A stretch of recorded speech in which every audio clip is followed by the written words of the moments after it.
Crota's End is officially out, and with that we have 6 brand new, insane, meta, cracked out the ass weapons. Actually, most of them are pretty damn mid, but there are some god rolls which I think are worth getting. In this video, I'm just going to be going over every single god roll in the order that you should focus on getting the weapons. The Scout and the LMG are great. I highly recommend getting them. The Shotgun and Pulse are solid, depending on the weapons that you may or may not have already. And the Hand Cannon and Auto should be instantly sharded. But if you guys do want some god rolls to mess around with for those two, that will also be in the end of the video as well. Starting with the Scout Rifle, aka Fang of Ir Yut, this is a rapid fire frame scout. It has the highest RPM of all scouts in the game, and in my opinion, between this, which is a 260, the 180s, the 200s, they're all really solid options to use, depending on what you like personally. It is also Strand, so this will synergize really well with the Strand subclass for things like unraveling rounds and the ability to create tangles for your build, and I think the perk pool is solid. As I'll cover in a second here, nothing sticks out as a single one god roll, but there's a bunch of different things that you could opt to run. So no matter which direction you end up going, this should feel really solid in regular PvE content, and in some higher end content, you'll still have a very decent TTK on red bars, and the weapon still feels solid. As far as your PvE god roll goes for Fang of Ir Yut, I would recommend running either rewind rounds or preferably rapid hit. I think rapid hit's a much better option. If you like rewind and how that plays, you can obviously go with that instead. Shoot to loot shouldn't really be needed because there is no explosive payload, and we obviously have a couple of different explosive payload and shoot to loot combo scouts, which is going to be much better overall for just collecting ammo. In the final column, Sword Logic is probably what I'll end up going with. With this, anytime you get a kill on an enemy, depending on the tier of that enemy, whether it's a minor, major, mini boss, or even a boss, it offers a different percentage increase in the damage that the weapon is dealing. In the case of something like a red bar, as you're constantly just ad clearing with this, you're basically getting a 15% constant damage increase. That being said, you also pretty much get the exact same effect with Golden Tricorn, so you could run that instead. And in situations where you are landing a bunch of shots and you're just spamming stuff, something like Precision Instrument could also potentially be good. In my opinion, I think for ease of use, either Sword Logic or Golden Tricorn are going to pretty much offer the exact same benefit. As far as the rest of the weapon goes, I would just recommend running high caliber rounds for that increased flinch against red bar enemies, and then also Fluted Barrel for some increased stability and handling. As is, our reload is going to be insane with rapid hit times 4 or 5. Plus, we have a 0.8x scaler for our reload from rapid fire frames. After this, I would just run a handling masterwork, and then obviously make sure if you're clearing red bars, you're running minor spec, and that's pretty much one of the best rolls that you can get. Next up, we have the brand new Arc LMG Song of Ir Yut, but before we get into that, this video is sponsored by War Thunder. War Thunder is an insanely comprehensive vehicle combat game where you guys can enter into PvP battles with a selection of over 2,000 tanks, planes, helicopters, or ships. I have played a ton of this game, and my favorite combat mode has always been with aircraft, and the best part is, there is zero extra hardware that you need to be able to play. Just use a mouse and keyboard or even a controller because War Thunder is 100% free to play on PC, Xbox, or PlayStation. All the vehicles also have a crazy level of detail to make customization and your gameplay much more immersive, which even stems into the combat. The damage model that War Thunder uses applies realistic damage to the vehicles, all their components, and even the crew, making it a much better PvP experience than any other game. You guys can play War Thunder now for free using the first link in my description below with a large free bonus pack if you guys end up registering on PC. Now, actually taking a look at Song of Ir Yut, being a 450 RPM, this thing feels really solid. Corrective Measure and Commemoration are the same type of LMGs, which are currently 2 of the best in the entire game. So Song of Ir Yut is just an ARC version with some insanely good rolls as well.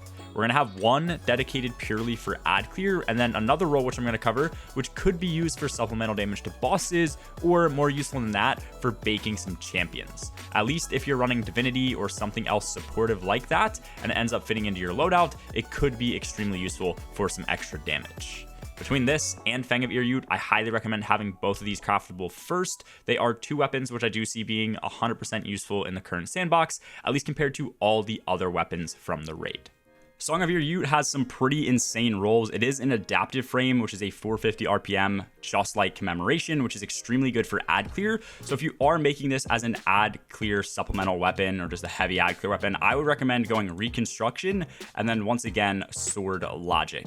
Something like Volt Shot does offer really good ad clear, but you really don't want to be combining Volt Shot with something like Reconstruction because you're not going to be reloading this too often. LMGs tend to have pretty bad reloads as is, and the goal for an LMG is not to reload often. So I don't think Volt Shot really offers much here. And then I do think Sword Logic is around the best damage perk for an ad clear roll because it offers you that damage increase purely by getting kills. After this, the next thing you'd want is potentially a high damage roll for something like bosses or champions. This would be something like Rewind Rounds and Bait and Switch, or even Target Lock, depending on how long you're spamming at a boss or champion. Obviously, LMGs are nowhere near the meta when it comes to DPS, but if you're running something like Div and then you're also dealing with like champions and then using Cenotaph and something like a GM, this could be extremely useful as well. So keep that in mind. This could be another potential role. It has really good damage options in this final column. Even though the first and second column don't really matter as much for PvE, for this role, I would recommend going Appended Mag. You get +9 to the magazine, which ends up being +18 once everything is fully loaded up through Reconstruction. And then after this, for LMGs, I would still stick to something like Fluted Barrel maybe if you want that handling with a handling masterwork, especially since you're going to be using Reconstruction to reload and you don't really need to push those upper limits of range. It's nice to be able to just really quickly pull this LMG out, use it for ad clear, and then stow it and do whatever else you need in endgame content. Up next is Swordbreaker. I put this as the third most important weapon to get, but only if you need a lightweight shotgun for 1-2 punch in the kinetic slot. Most common for melee builds is a Wastelander, which I tend to use myself with 1-2 punch and lead from gold, but Swordbearer is obviously going to be much easier to get a base roll of or craft that 5 out of 5 if that's something you guys want. And it should also give those extra synergies when on strand, which is especially good since Banner of War arguably makes her one of the best builds in the entire game right now. When it comes to Swordbreaker, this is obviously a lightweight frame. It's strand, so it goes in the kinetic slot. So in my opinion, the only real reason to use this and get this fully craftable, get a god roll, is if you don't have a decent Wastelander with 1-2 punch already. And if you also don't have that or want that, you have to go farm Dares of Eternity for that. So this is going to be a much easier option to grind out. For that reason, the only real thing you're going to want on this is for melee builds with 1-2 punch.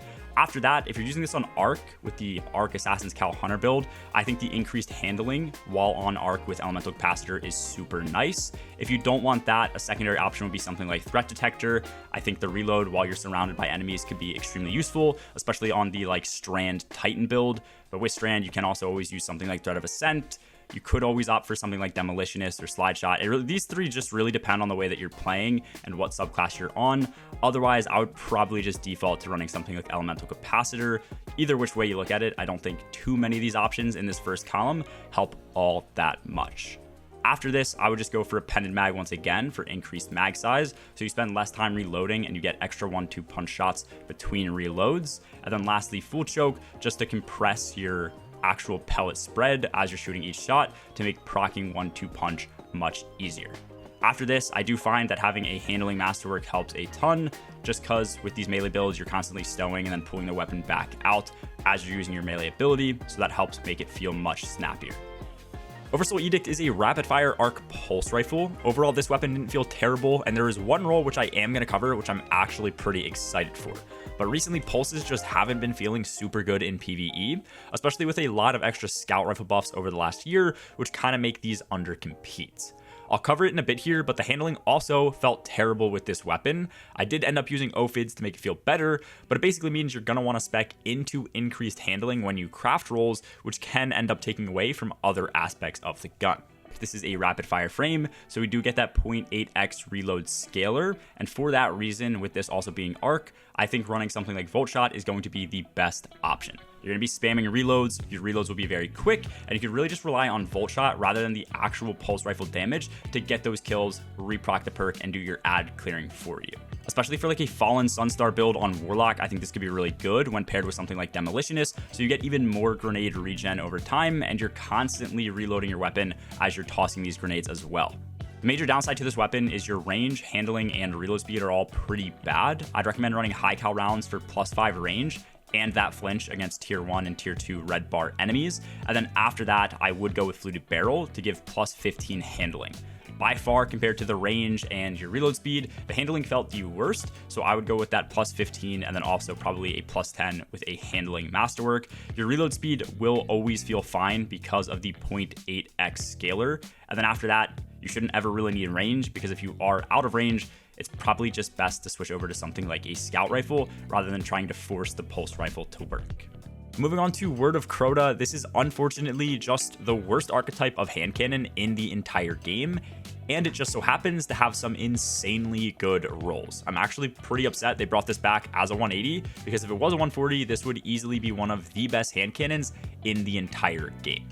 Word of Crota is obviously a 180 RPM. It's not very good in PvE, but if you guys want a fun meme roll to mess around with, I would opt for Frenzy, because it'll still feel pretty good with that 15% pretty much infinite damage buff, along with max handling and max reload speed. I'd go for Demolitionist if you want that. It's great for bypassing reloads and things like that. Could also go with like Repulsive Brace if you want that, or even Dragonfly to mess around as well. And then after that, I would still go with high cal rounds or potentially Appended Mag for that increased magazine size, which definitely helps a lot on hand cannons. And then lastly, since your range is pretty low, I would opt for Hammer Forged Rifling for plus 10 with no negatives to it, and then obviously a ranged masterwork, and then go with something like Minor Spec. Should feel okay, but once again, it's a 180, so it's not going to be meta for ad clear in PvE. And then lastly, there is Abyss Defiant. Also, this is just bad because of its archetype, but some of the third and fourth column perks aren't all that terrible. I just don't think autos are really as strong as SMGs still. I think they need another tune-up in PvE, and as I said, being a 360 definitely does not help this out. For PvE, you could obviously go for something like Incandescent and Subsistence. I know a lot of people like that combo. Won't really feel that great on this weapon in my opinion, but still a pretty good roll overall. If you didn't want to opt for something like that, Sword Logic is a very good damage perk, as I already covered, just for that 15%. You could easily use this with something like Outlaw, or you could obviously use the brand new perk this season, Heal Clip, to offer cure to your teammates within a specific range after you reload. I wouldn't really recommend running Reconstruction or Target Lock.